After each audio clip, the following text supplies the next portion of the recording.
Hey, Hey, Mark, how's it going? good. How you doing? Good. Good. So you ran some numbers for condos hmm for the month of November, Sure did. and how is it looking? You know what? Condo sales rebounded in November. Really? It's surprising. So this November 2023, there was 35 sales. Last November, 33 sales. How many Get out of town. how many months have we kind of seen it off? There was Off by a lot. here. Yeah. So I was kind of surprised. So November, some condos sold. So here's a breakdown. 300 to 500,000, 20, 500,000 to 700,000, 12, 700 to a mil, 3. So that higher range is still being impacted. Okay. Even some lower ranges with high condo fees are sitting on the market still. There's one on Blake that's low fours, low fours, but the condo fees, and it's a 2 bedroom and a den. I think it's a den. Don't quote me on that. But the condo fee is not in change. Never going to sell that. There goes your low end buyer can't afford the condo fee. Yeah. Forget that. So I'm seeing some action. One's a Bell Farmer selling very quickly. So And they're at the lower price range, right? Up right. there. So and that's not a bad area up there. I mean, a lot of seniors up there. Everything's close by. You got pharmacies. You got some restaurants in there. You're close to the highway. They do a great job maintaining the building, and it's quiet. Surprisingly, Well, and now with that Cundos Plaza there, yeah, there's the shoppers, the theater, the right, LCBO, dollar store, like every restaurant known to man's in there. right. There's some good amenities close by, so we're seeing that. So we go to condo townhomes, like in Timberwalk, we're seeing some 120 days because the condo fees 600-700 bucks. I'm going to help a friend price one tomorrow on Quail, and my first question was, "What's the fee?" Oh, it's really big. I didn't ask you how big it was. What's the fee? I think it was 700 or 800. Okay, because that's going to be sitting a hell of a long time. So you better price it right. So we're going tomorrow at 1:30 to see that. One's on Ferris Lane too. I've sold in there too. Some in there for 126 days. They have a common element fee, but that's some of them sell okay in there, but still kind of really outdated. Like put some work in it, they sell okay because they got some good floor plans. Seeing a lot of terminations, relists, and condos to get the pricing. I think a lot of the pricing is off a little bit in the market, and I think the seller today has to, if it has a higher fee, it's just not realistic for a lot of people to jump in. So prices are being adjusted a bit, and inventory has come down. So, which was Wow. freehold market again, determinations, but the old, there's a handful of Nautica still sitting there doing nothing, right? In the 800s. Here's what I love. They let them get really dusty and dirty, and they don't change the price. They just sit there, sit there, and sit there. And some are even vacant. So I don't know. Like I'm really shocked at that. Obviously, they're trying to maybe keeping the pricing integrity, but or there's just not enough buyers for 800, $900,000 condos there. And I think that's what it is too. Well, yeah, normally at that price range in Nautica, they're most of the time, not all the time, but most of the time, it's people retiring and they're paying cash. I know. Like they No, don't even need the mortgage no, or the interest rate doesn't even affect them much. no, no. Because I So know every buyer that I've ever had, they like for that building, they either need a very small mortgage or none. or not. Yeah. Well, that's it. And I just think, with there's some uncertainty. Maybe again, we know a lot of people are just pushing things off a bit. They want to see some more clarity in where the market's going, I think, right? And I'm getting a lot of comments where people think we're blowing smoke up their ass. No, we're Like not. they think that the interest rates are going to keep going to hell and they're not coming down, and like where are we getting that information? Well, like it's actually available anywhere if you Google it. Here's the best information I've seen, because all the other ones in Canada talk about what TIF's gonna do, and it's from some economist here, some economist there. Powell in the US last week, because I think we talked about this a bit, sees 3 rate decreases happening in 2024. 3. You tell me that's from the man himself in a way. And their economy is here and ours is in the shitter. And he's saying that he expects some slowdowns coming. We've already experienced it. We've had 2 negative GDP reports for Q2 and in Q3. And I really don't think Q4 is going to be any better. So we're technically in a mild recession right now. Maybe we're not seeing it, but you know, it's there. Like Yeah. there's some people really struggling to, you know, who's telling me today? I was a guy who was skiing with us. You know, I go to Costco.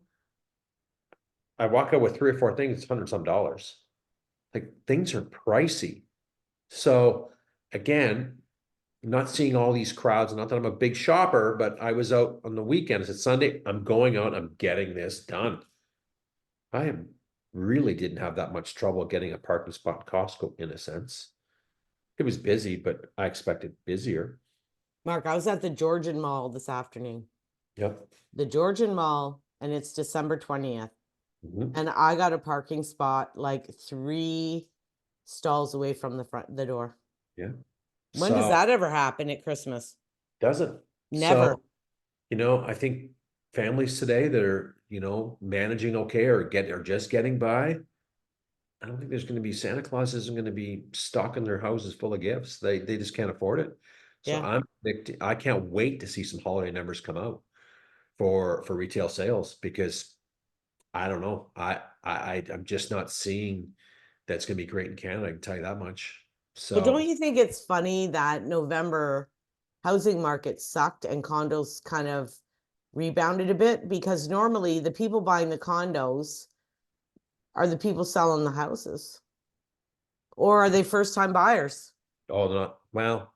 Maybe some are. Don't know how many, but not all of them. I can tell you that much. Downsizers say, hey, we know we don't need this house anymore. Let's get into one. Maybe they sold. Maybe they moved up from the city. There's so many pieces to that puzzle. So You think it's investors too? no, investors aren't buying right now. Why would they buy? Why would they buy? Yeah, I know. Not buying. Rates are too high. Yeah, they don't cash flow. Not only do they not cash flow, well, you got to put out a whole big chunk every month. Right. So they're not going in negative positions every month to support that investment. Hey, if someone's sitting on a bunch of cash, go, what am I going to do? Yeah, go buy a piece of property. Find some write-off somewhere else. You know, expense the crap out of it. But you know, a lot of them like to go with 20%. Go with 20% today. You're not cash flowing on anything. No, nothing. Nothing. So Even at 600,000 with a duplex, you're not. 100% you're not. The rents are, I mean, the rents are high, but it's not going to cover, you know, the mortgage payment and taxes. It's just not. You know, when I had my properties, yeah, the odd one I'd be out $150 or whatever, max to. Big deal. That property today I'd be out 700 or $800, Yeah, I know. right? Subsidizing that. So no, I don't know. It's just funny, right? Because condo sales, when they kind of get recorded too, right? The time you get this, you know, okay, we're going to do a home inspection, and some still do it. Financing, there's 5 days, and then no one's ordering the status till after the 5 days. So Yes. property can be tied up for 3 weeks, maybe. So maybe Yeah. all those October numbers kind of got pushed into, that's what I'm thinking. A lot of the got pushed into the November numbers. That's what I'm thinking, but who cares? They're up. Congrats to those sellers and buyers. Um, but It's yeah, just shocking to me because it was. normally the condo market is kind of a bit behind the housing market. So you see an increase in the housing market, then the increase in condos. You see a decrease in the housing market, then the decrease in condos. Yeah. Like it's usually a step behind normally. Mhm. So I was surprised at the numbers, because we haven't really seen some good results coming out of the condo market. And really, there was a ton of inventory. Did some sellers get smart and say, you know what, price isn't working. What's going to work? Did they dig deeper and go, hey, you know what? I think we need to price here to turn this property today, because prices have come down in the condos. I found a little bit from the summertime. Mm-hmm. I didn't dive in that closely. Yeah, because we've seen some longer days on market in that type of housing today. And we know why. Condo fees impacting the sales and it impacts the price. So Is it a little bit of a rush before I want to move in before Christmas? maybe, Yeah. maybe some are vacant. So maybe, right? We used to see that rush. We see that rush years ago in the Yeah, market. you did. See it. You would see like in the Strong month. beginning of November or the Mhm. first couple weeks in November, you'd see a little bit of a rush You would, where, okay, I want to be moved in before Christmas. right? And then in January, it'd be freaking dead because nobody wants to do anything, right? Who wants to know? No. So it's a bit of that, right? So there's We're many. not seeing it this year No, we're not. We're not. in We're detached houses or freehold properties. We're not seeing it. no, we're not. So, you know, let's see what happens. I think once we see some rate decreases and they're coming, we know, then I think the condo sides will pick up a little bit. This is going to offset. Okay, you know what? Our payment's a little bit lower. We budgeted this. Great. Well, now it's time. And again, I still think there's a lot of people that are uncertain. There's a lot of people out there today that think that, oh, the rates aren't going down. The rates aren't, they're going to keep going. What are you talking about? It's all over the media. Like, do you read any information on what's going on in the economy? Because it It's ain't. everywhere. So it's bombarded with that information. So do I think that's going to excite some buyers? I think when they announce the first rate decrease, I think it's going to. Yeah, I do. And everyone thinks it's June. There's no goddamn way it's June. If this GDP report for Q4 is shit, which I think it's going to be, you're going to see it be done the first couple months. You're going to see it in April. Well, you know what the thing is? Remember how I was telling you that there was this big article that 75% of the mortgages are going to be renewable in 2025, Mhm. and that they already know that there's going to be too many people in trouble and too many banks in trouble. 100%. Well, if 100%. they wait till the third quarters to start dropping, it's not going to help. That's a year away though, too. It's 125. So where's our economy going to be then? I don't know. No, but But what I mean is if they start going to drop in the Mhm. third quarter of 2024, it's too late. Like they're not going to be able to drop it enough Right, that's by not 2025 for never it gonna. to make a difference to people.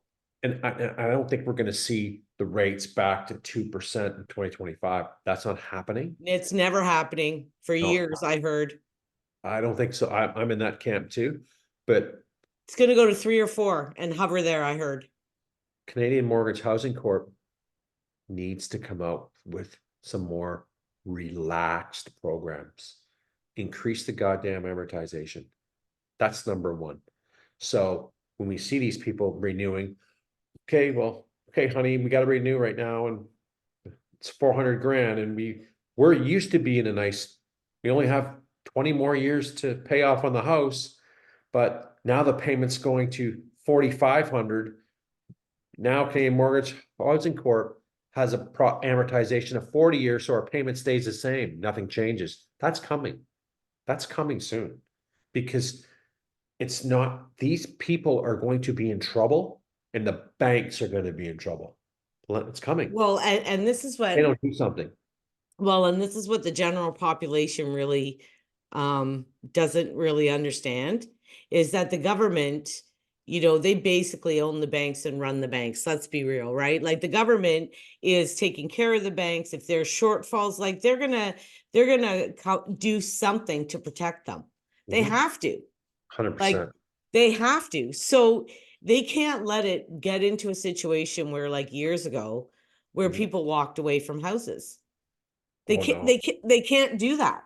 no, no, no. And there's a lot of people, Mark, that bought in 2020 and Oh, I their know. mortgage renewal is in 2025 and they paid top fucking dollar in I know. 2020.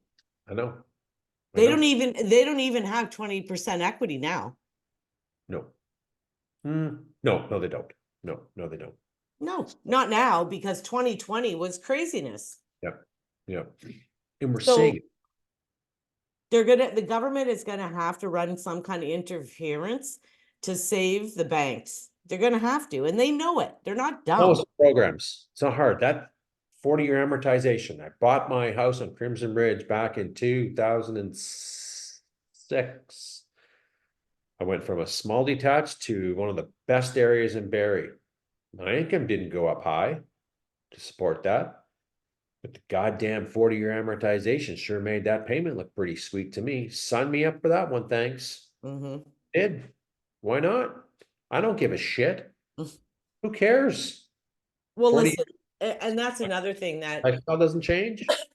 Great.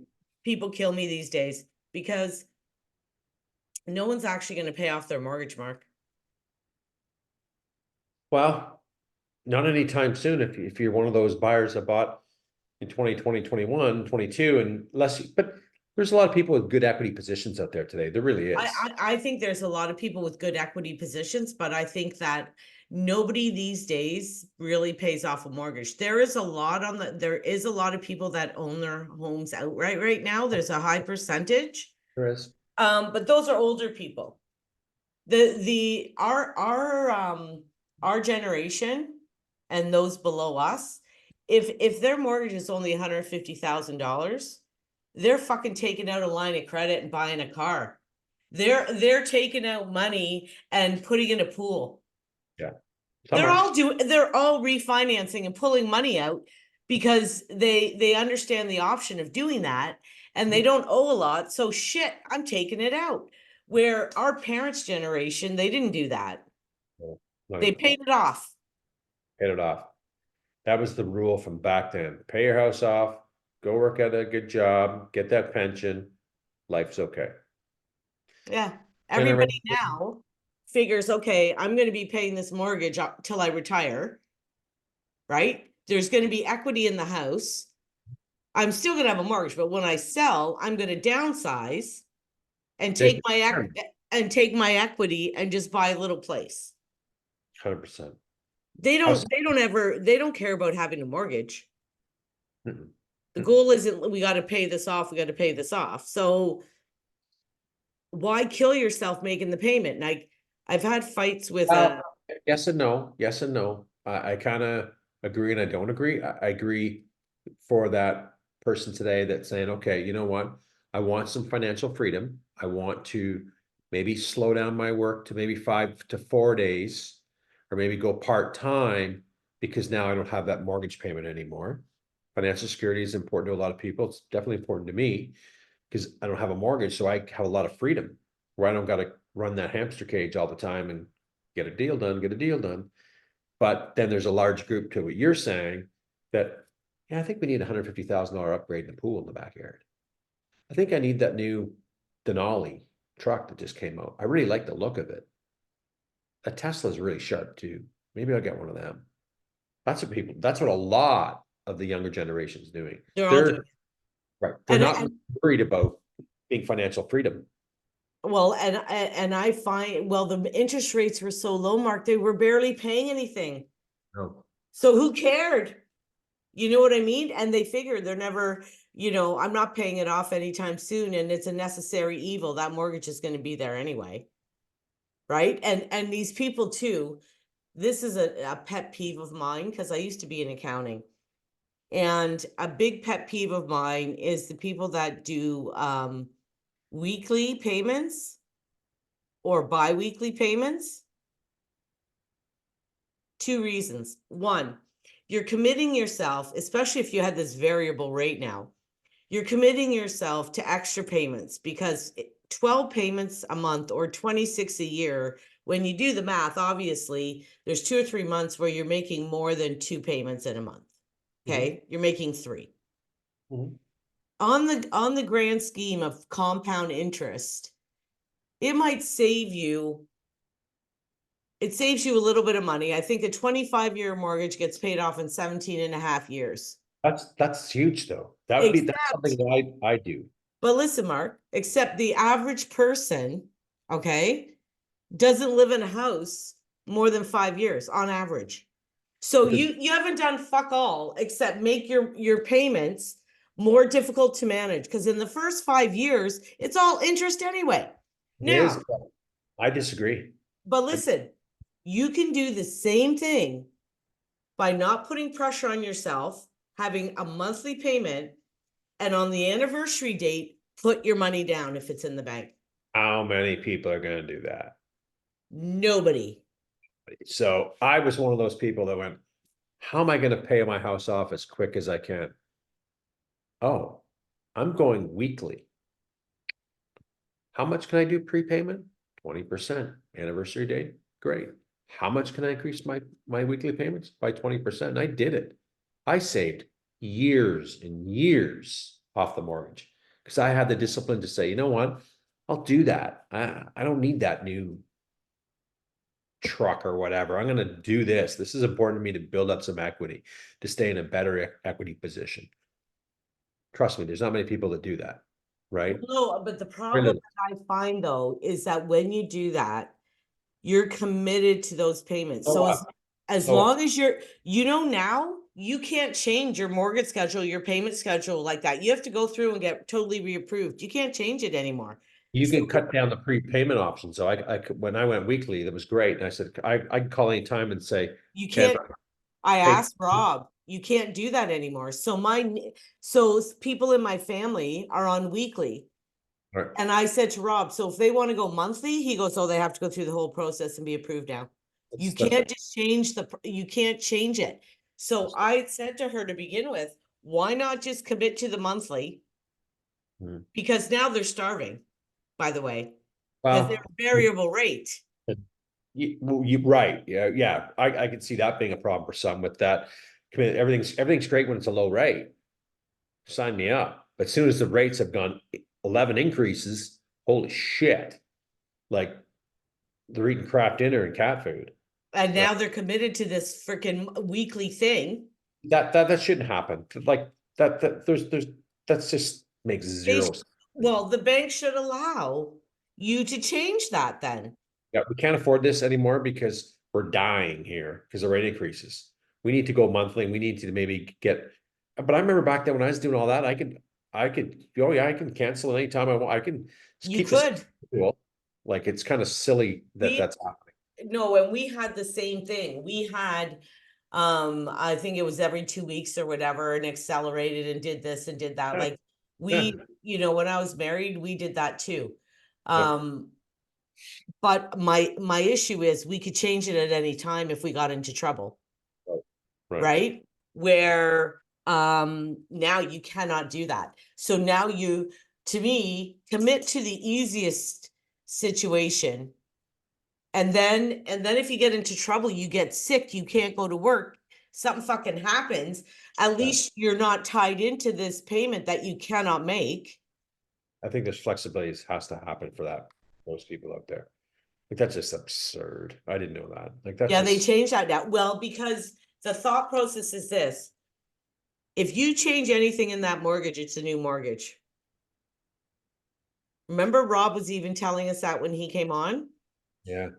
If you even change it by $1, if you change anything within that, the contract is basically void. You have to go through the whole thing again. You have to start all over. Now, if I got approved at 2%, how the hell am I getting approved at 7 or 8? I'm not. Not going to happen. No. So I can't go back and change anything. That's so stupid. I know. Like they gotta, when is this country going to start making things a little easier for people? Because we make they put a lot of pressure on people. When is the change going to help? Why is there still a fucking stress test for people to qualify today? I agree. It has purpose and value in a hot real estate market to make sure that, hey, things aren't always going to be this great. I mean, to make sure we qualify you higher. But this market isn't there today. Why are we doing that for people? Why are we preventing people from getting into home ownership today? Making it harder for them? Why are we putting more pressure on the rental market and rental prices? Why?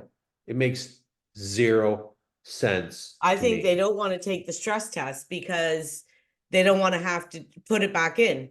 This because the rates are gonna put it back in. Okay, we're taking it off. Okay, we're reintroducing it. How hard is that? I'm with you. Why not? US doesn't have that. What's a stress test? Huh? That sounds pretty stupid. Yeah, it is pretty stupid. I think it was great for a purpose in a hot market for many years. I Mhm. think it had some purpose. I do. And I was, because we have really tight lending practices in this country. But why don't we change and evolve? As things change, we need to adapt and put things in or take things out. Why does it always have to be grained in stone? I don't get that. Well, and I even understand it a little bit for CMHC because your mortgage is being insured. So, but the stress test is actually lower for people that are insured. Figure Right. Right. So, and a lot of defaults are really, really low. Like, because they we've are. had light lending, tight lending for so many years. But we always cry, look at this young generation. They're living in their mom's and dad's basement. They're paying top-notch rent. It says it takes the average first-time home buyer to save up for a down payment is 20 years. 20 years? Because they're paying big rent right now. High taxation, high cost of living. So they maybe put away $500 a month. That's a lot. I don't think they're putting away $200 a month right now. Right now, they're not. So it's absurd for that. Like, Look at the phone bills now, too. Everybody's got the phone bill. Everybody, even if you're renting an apartment, you need the internet. can you imagine our parents back in the day? That's how much? We're not getting that. Yeah. Yeah. Cell phone, that's $100 a month. No, mom, that's 150 because I want the best data and the best phone plan and no worries about ever losing Going data, over. Yeah. calling it, going over.